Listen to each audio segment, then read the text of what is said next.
Hola, jóvenes.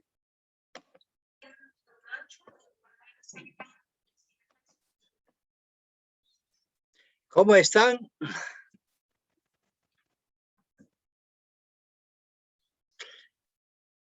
Vamos a empezar con las exposiciones. No sé si están ya los que tienen que exponer.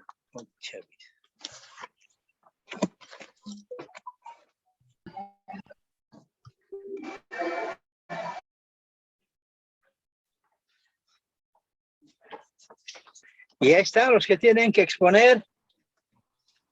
Daniela, Breno, Stephanie, Gloria. ¿Alguno de ellos está presente? Ya, estoy compartiendo. Por favor, sube tu tema y adelante. Hoy tenemos una práctica. Adelante.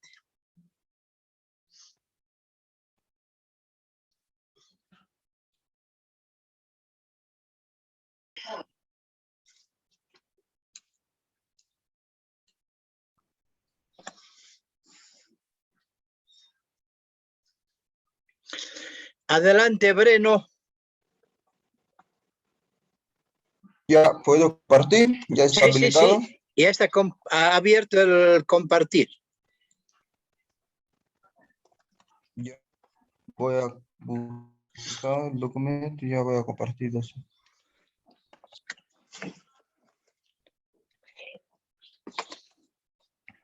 Listo.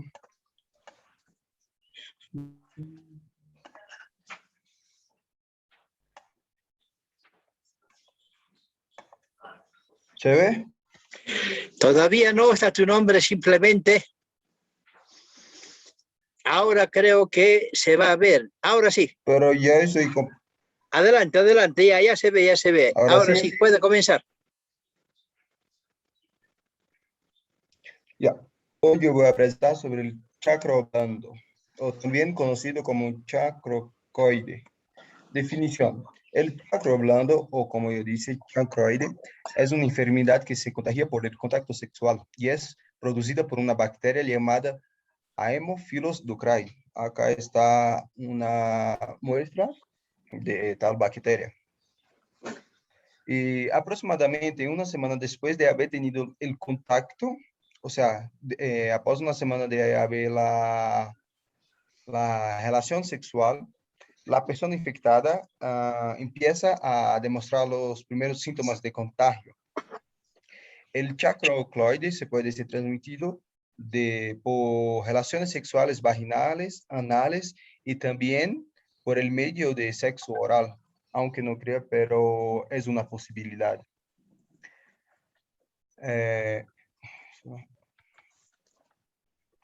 La transmisión. Cualquier persona sexualmente activa puede infectarse con chancroide. Es más probable que las bacterias invadan los órganos sexuales en el punto de una lesión preexistente como un cortado o una raspadura pequeña. Y la probabilidad de se contagiar es mayor en las personas que tienen su vida sexual activa, que hace mucha práctica de tal medio. Así que si una persona es muy activa y todavía no se previene, no utiliza un medio de seguridad como el condón, puede tener una probabilidad mayor de adquirir chancro blando. No solo como chancro blando, también como otras enfermedades que vamos por el HIV, también tenemos la SIDA, tenemos la herpes genitales, entre otras, que son todas por el medio de la transmisión sexual. Los síntomas. Primero aparece una mancha inflamada que luego se transforma en una ampolla llena de pus que causa mucho dolor. Después esta ampolla se va a reventar y producir una úlcera profunda de bordes gruesos de color rojo llamada chancro. De ahí se da el nombre de chancro blando. La úlcera en su interior presenta una capa de tejido muerto de un color gris debajo de la cual se encuentra un líquido purulento. Y el chancro puede aparecer en los genitales externos, tanto del hombre como de la mujer. pero también en los músculos o en los labios. Y luego estas úlceras se pueden extender a cualquier parte del cuerpo. Esto ya son en los casos más avanzados donde no hay tratamiento previo.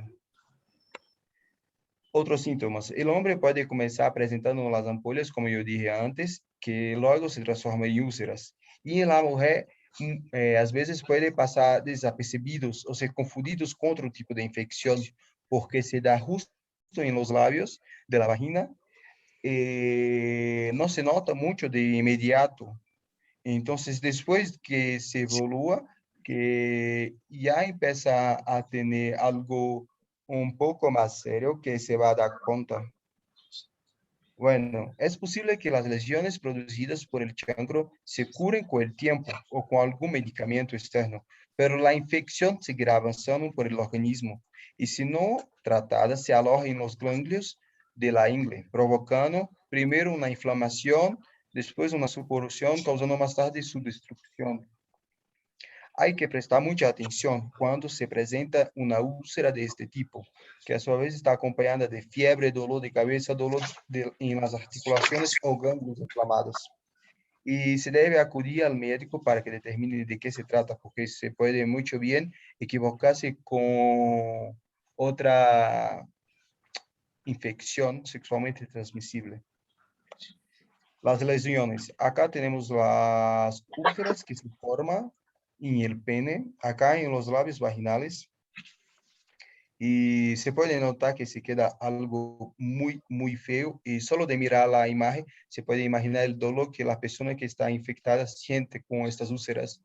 Y son muy delicadas, así que con agua, o si mismo con la mano pasando ya se va a sentir harto dolor porque está muy sensible esta área. Acá se nota los bordes gruesos. Acá se nota cómo se queda en las vaginas y no son úlceras pequeñas. Generalmente tiene su diámetro de 2 centímetros. Entonces imagínate que es algo relativamente grande para un órgano genital. Ya, tratamiento. El chancro se trata con antibióticos. Se trata con la eritromicina, 500 miligramos cada 6 horas durante 7 días. También se trata con la ciprofloxacina, 500 miligramos vía oral cada 12 horas durante 3 días.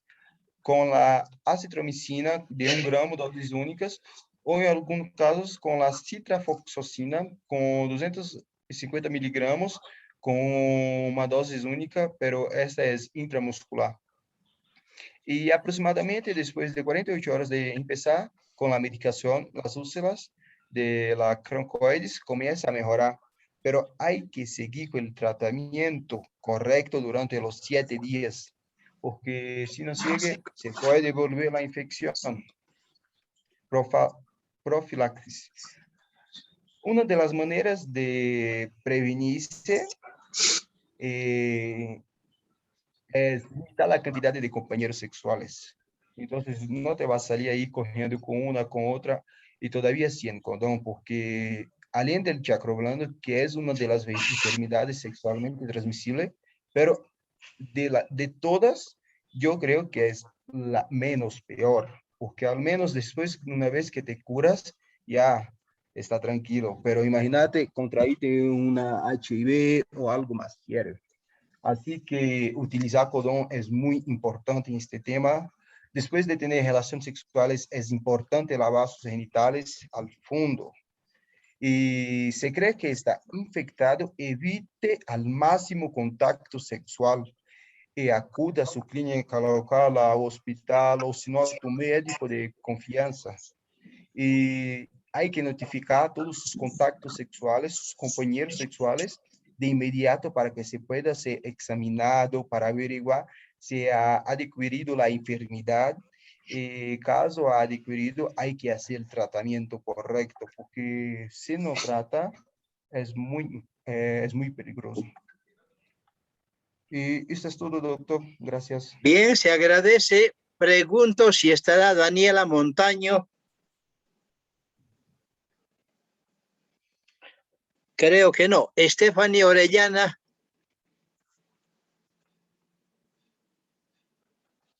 Gloria Otalora, Sí, doctor, aquí presente. sube por favor tu trabajo y expone. Está abierto el compartir.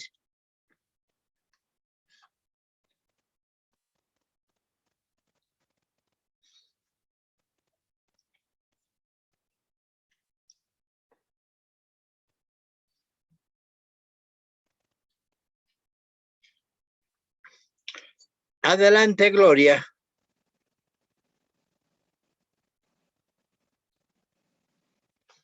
Adelante, ¿todo bien? Sí, bueno, antes de empezar, doctor, compañeros, tengan ustedes buenas tardes. Mi persona, Gloria Otalara Mérida, va a presentar lo que es herpes genital.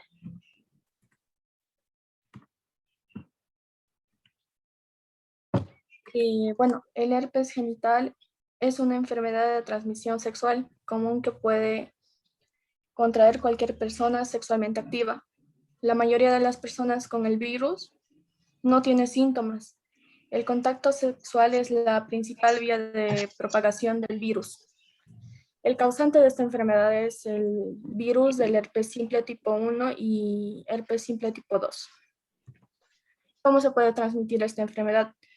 Se puede transmitir mediante las relaciones sexuales, o sea, quiere decir contacto vaginal, orogenital, genitoanal. Entre los diferentes síntomas tenemos, por lo general se puede realizar un autodiagnóstico. Los primeros síntomas son dolor, comezón y pequeñas llagas, las cuales forman úlceras y escaras. Después de la infección inicial, el herpes genital permanece latente en el cuerpo. Los síntomas pueden volver a aparecer durante años.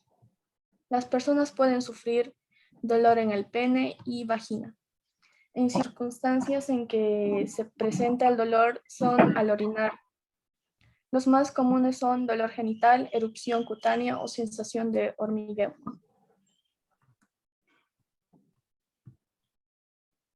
Diagnóstico. Esta enfermedad se puede diagnosticar mediante examen físico y examen de sangre. También mediante cultivo viral. En el análisis de sangre, en esta prueba podemos analizar una muestra de sangre para detectar la presencia de anticuerpos contra el virus del herpes simple y determinar una infección de herpes previa. En el cultivo viral, en esta prueba implica tomar una muestra de tejido o raspado de las llagas para analizar en el laboratorio. Tratamiento. El herpes genital no tiene cura. El tratamiento con medicamentos antivirales pueden ayudar a sanar las llagas más rápidamente durante un tiempo inicial. También se puede disminuir la gravedad y la duración de los síntomas en brotes recurrentes. Reducir la frecuencia de la recurrencia. También minimizar la posibilidad de transmitir el virus del herpes a otras personas. Los medicamentos antivirales para el herpes genital son aciclovir. Este medicamento se usa para reducir el dolor y acelerar la curación de las heridas o ampollas. También se usa la vasiclovir, que reduce el dolor y la picazón, ayuda a sanar las heridas e impide que vuelvan a desarrollarse. Los medios de prevención son usar adecuadamente el condón, también abstenerse de la actividad sexual durante los periodos de diseminación viral. Eso es todo, doctor. Bien, se agradece. Por última vez voy a preguntar si está Daniela Montaño o Stephanie Orellana. Si no, tienen 0 y comenzamos con la exposición, el temario de medicina tradicional. Creo que no están, ya. Vamos entonces a entrar a el tema de hoy. medicina tradicional. Bien saben que a nivel Bolivia todavía se utiliza la medicina tradicional. Si vamos al mercado La Cancha o San Antonio, hay tiendas, ¿no? Hay bastante lugar, digamos, donde están con medicina tradicional, vendiendo plantas, preparados. Bueno, a veces también exageran, ¿no? Para que vuelva, dice, el esposo perdido, su amor perdido. No, esas situaciones también preparan ahí y otras cosas para tener dinero, para tener trabajo, ¿no? Para tener economía, para tener un título, todas esas cosas preparan, pero habría que pensar bien, ¿no? Si se cumple o no se cumple. Pero la Organización de Naciones Unidas indica que la medicina tradicional es suma total de conocimientos, habilidades y prácticas basadas en teorías, creencias y experiencias. Mayormente serían las experiencias de nuestros antepasados, porque todavía hoy en casa, ¿no? En casa todos usamos todavía el mate de coca, mate de cedrón, mate de tantas matices que tenemos ahí en la industria, ¿no? Entonces lo estamos usando, ¿no? Usamos el limón también, ¿no? Sabiendo que tiene potasio y otras, todo lo verde se indica que tiene hierro, entonces también es bien usado esa situación. Entonces, dentro de eso, los oriundos de las diferentes culturas, sean o no explicables y usados en el mantenimiento de la salud, así como en la prevención, diagnosis o tratamiento de las enfermedades físicas o mentales, ¿no? Que ellos se atribuyen curar. ¿Cuál es el objetivo de la medicina tradicional? Es prestar apoyo a los Estados miembros para que aprovechen la posible contribución de la medicina tradicional comunitaria a la salud, el bienestar y la atención de salud centrada en las personas y promover la utilización segura y eficaz de la medicina tradicional mediante la reglamentación de productos práctica y profesionalmente. Todo esto lo tienen en su contenido mínimo del examen final o del tercer parcial. Solo estamos repasando. ¿Qué objetivos estratégicos tiene la medicina tradicional? Uno sería el desarrollo de una base de conocimientos y formulación de políticas nacionales.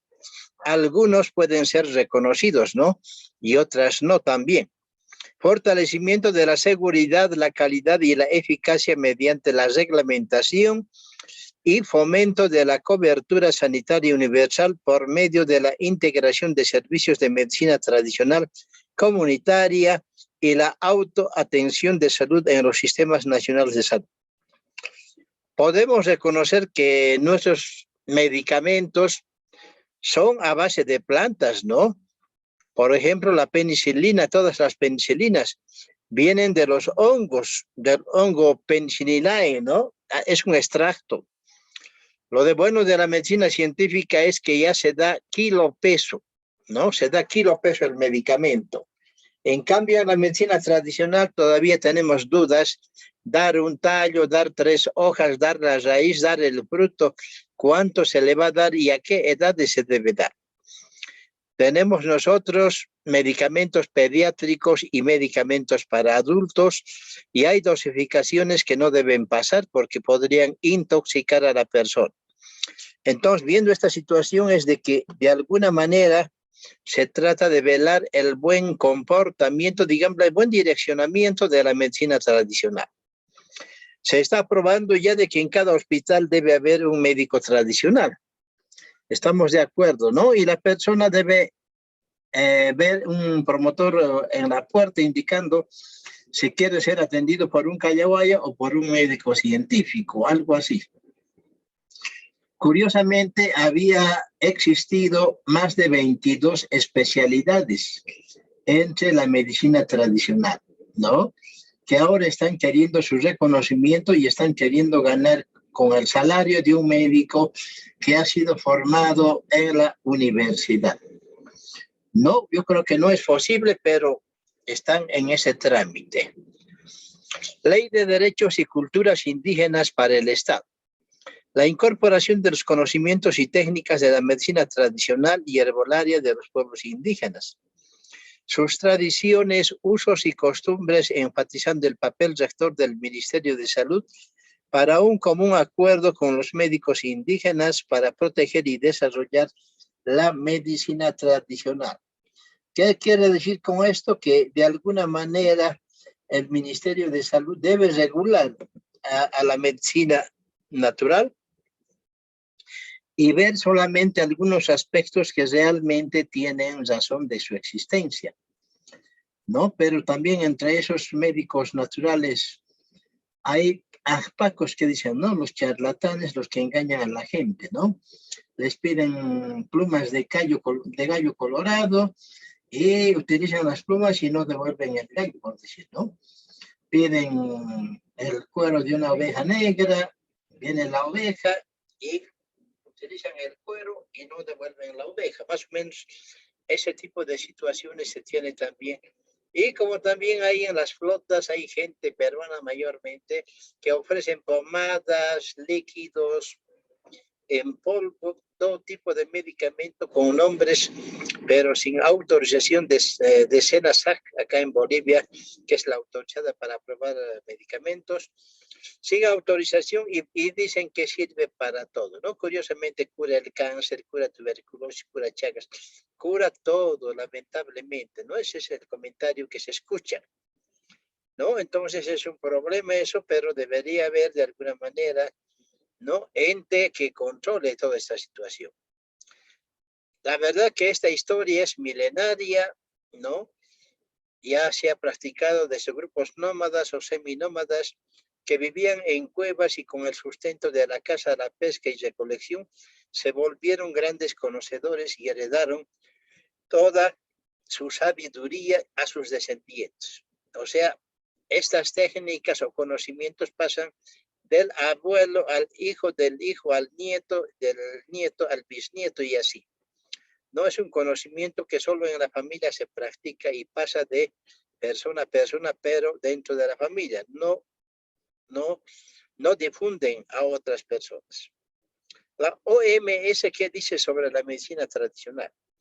Que es la suma de conocimientos, técnicas y prácticas fundamentadas en las teorías, creencias y experiencias propias de diferentes culturas y que se utilizan para mantener la salud tanto física como mental, ¿no? Hay un ejemplo bien clásico que nosotros los médicos científicos no podríamos curar un susto, por ejemplo, a una persona que se ha asustado, pero el callahuaya sí tiene ese poder de curar, ¿no?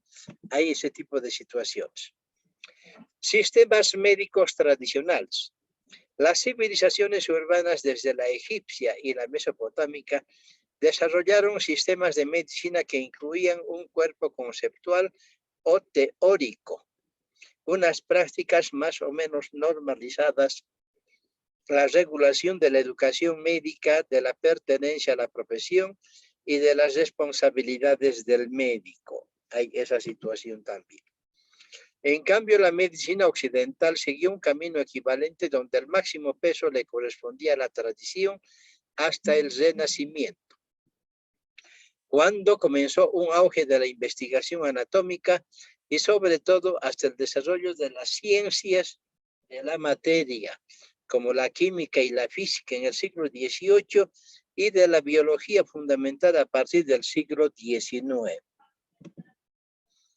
La medicina egipcia, de alguna manera, era una medicina socialmente muy organizada con profesionales y lugares específicos, pero siempre muy vinculada a la religión y al oficio sacerdotal. Ha dejado muy poca huella en las medicinas posteriores. Otros sistemas han perdurado hasta nuestros días y los sistemas de salud de los países correspondientes los han integrado en diversa medida y son los siguientes.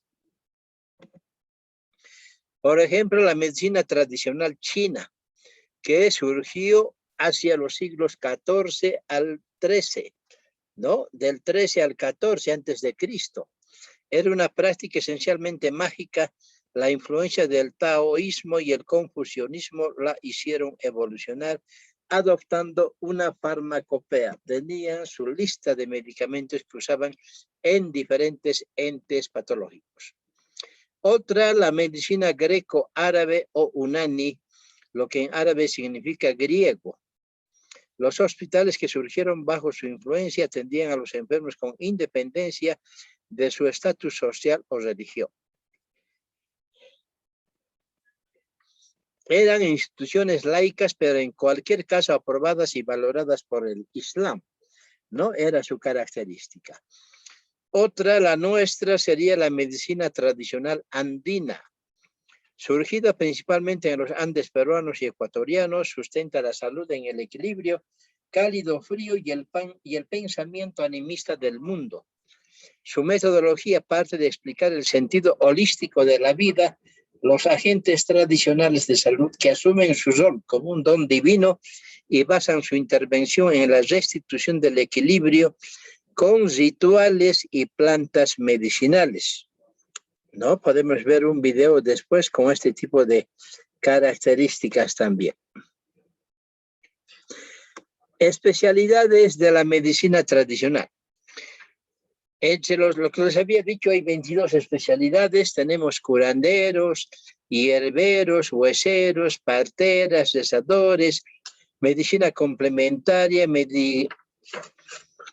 medicamentos herbarios, ¿no? Y hay más todavía especialistas.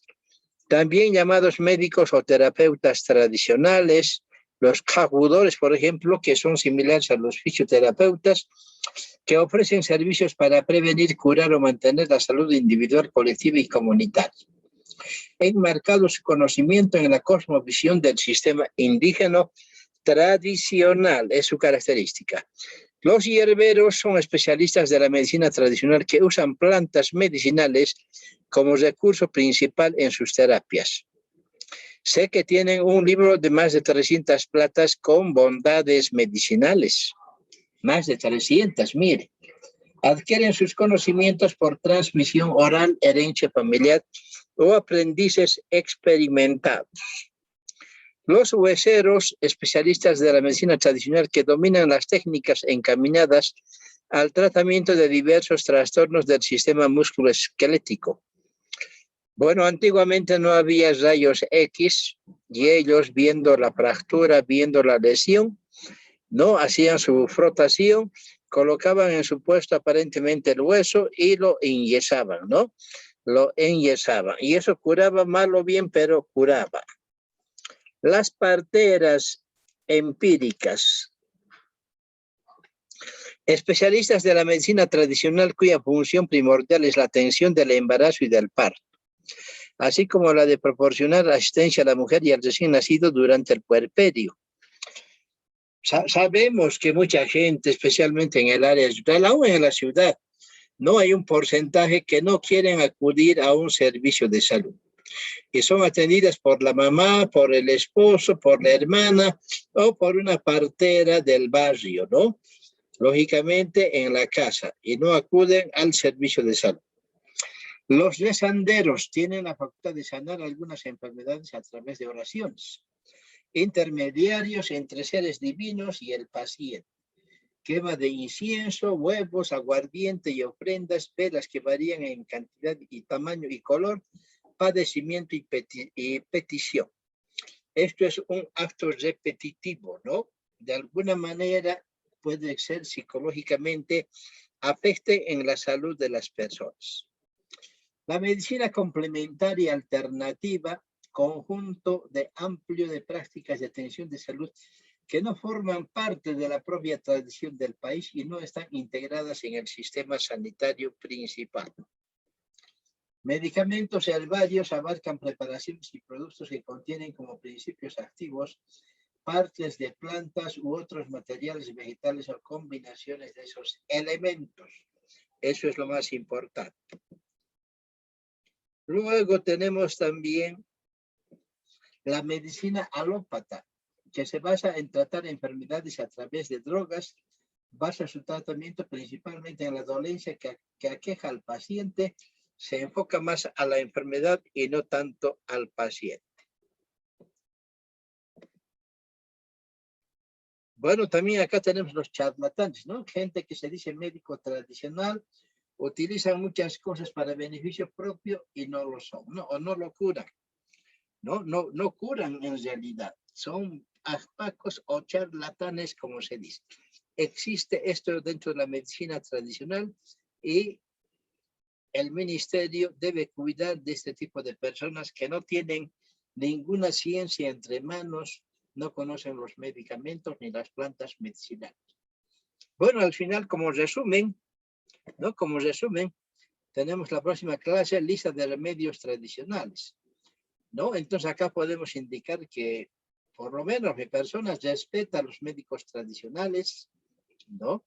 Que manejan plantas medicinales. Ellos conocen el poder de las plantas, pero el único problema que yo veo es la dosificación. Porque utilizan raíces, tallos, hojas, ramas, fruto para curar, ¿no? Entonces hay esa situación. Solo indicar un acto de bien social a nivel mundial de Bolivia, de un callahuaya boliviano, doctor Álvarez, que le llamaban, de allá de Charazani de La Paz, que es un lugar de puro callahuayas, ¿no? Este doctor curaba acá la malaria.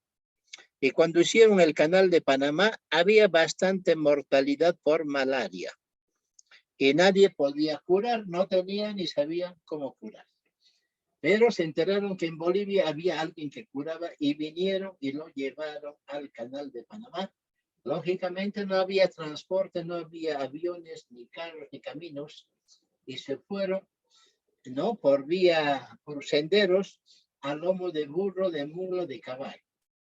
Llegaron, dice, en 3 meses hasta el canal de Panamá, desde acá. El hombre de acá, el doctor Álvarez, que era su nombre, él llevó plantas de acá, porque le dijeron que era, ¿no? Que era malaria, por decir. Y él se llevó las plantas ya y curó a todos. Miren, curó a todos allá, los trabajadores, ¿no? ¿Y cuál era el secreto de su curación? Él había llevado la planta de la quina, de donde se extrae la quinina, y actualmente ya tenemos la cloroquina, primaquina, mefloquina, sulfato de quinina, ¿no? Ya sabemos para tratar la malaria, ya se usa ya industrialmente, y le invitaron a Estados Unidos y a Francia a dar sendas conferencias, ¿no? De cómo curaba él la malaria. Entonces vean esta parte, por ejemplo, que no conocen allá, ¿no? Yo estaba por Canal de Panamá y allá pidieron una película donde hicieron 2 canales en Panamá y la gente que moría, pero no comentaron nada de nuestro boliviano. Yo comenté con ellos y me dijeron que no sabían y que si les podía mandar información al respecto, ¿no? Para poder entender esta situación. Bien, entonces vemos que las plantas, los medicamentos que tenemos son a base de plantas. Por ejemplo, este producto de Laboratorios Valencia, Rocarbón, ¿no? Mayormente para trastornos gastrointestinales, que alivia realmente la gastritis, la acidez, ¿no? Pero, ¿cuál es la base, cuál es el fundamento de esta medicación? El boldo, una planta, ¿no? El boldo. A base de boldo seguramente le incorporan otras plantas más y hace que sea un medicamento, bueno, aceptable en la comunidad y en farmacias para su venta. Y así cada medicamento tiene su principio activo, ¿no? Que cura y que se extrae de plantas.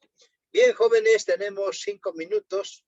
Vamos a empezar a ver un video, ¿no? Un video, ¿dónde está el videito acá?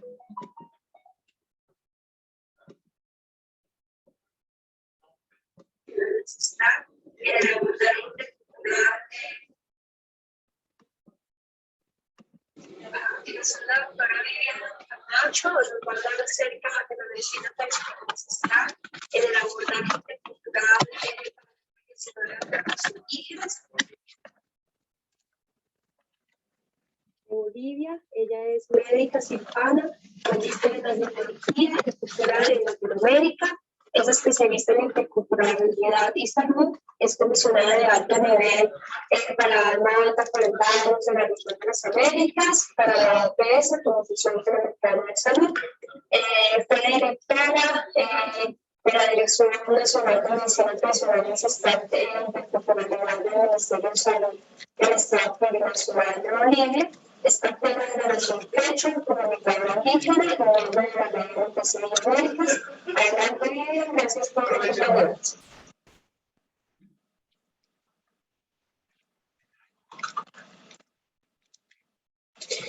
Muy buenas tardes, ¿me pueden oír? Está bien, está bien.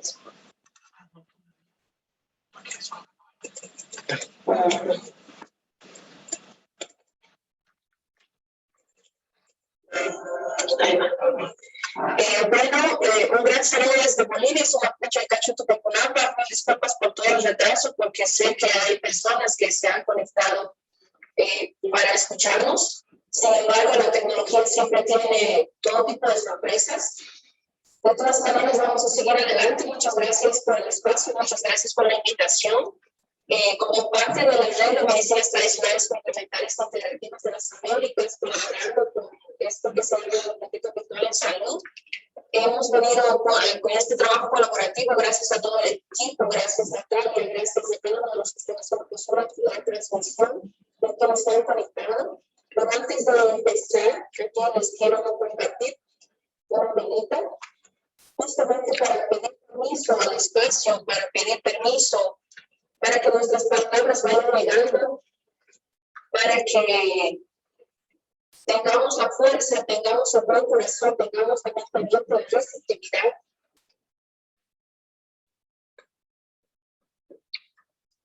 Los otros paradigmas de vida, de pensamiento, de salud. El día de hoy voy a compartir con ustedes la mención de la escuela ancestral y de la práctica cultural para cambios en pueblos indígenas.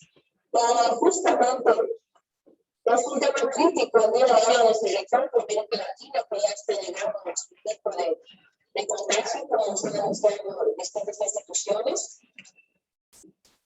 Primero, hacer una introducción general. Necesitamos primero recordar que salud es un derecho humano, no es una mercancía. Es vergonzoso que la gente también tenga acceso a salud, no solamente por no tener para pagar, sino porque es demasiado lejos, porque los sistemas están saturados, o porque realmente no hay otro tipo de salud.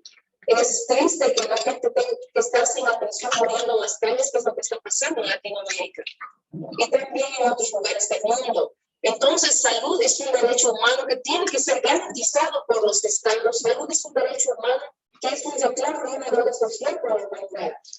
Alimentos sanos también es derecho humano, y esto necesitamos recordarlo, porque cuando nuestros abuelos y abuelas nos dicen que nuestro alimento también tiene que sanarnos, es porque es un alimento producido libre de agroquímico, libre de agrotóxico, libre de todos estos venenos que promueve la corporación del alimento, que en realidad es la corporación del hambre.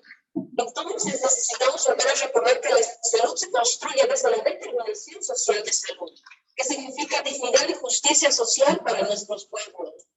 No podemos esperar que nuestras comunidades tengan que hacer bioseguridad cuando ni siquiera tienen agua, cuando la lucha por la tierra y por el territorio es tan urgente y tan vigente.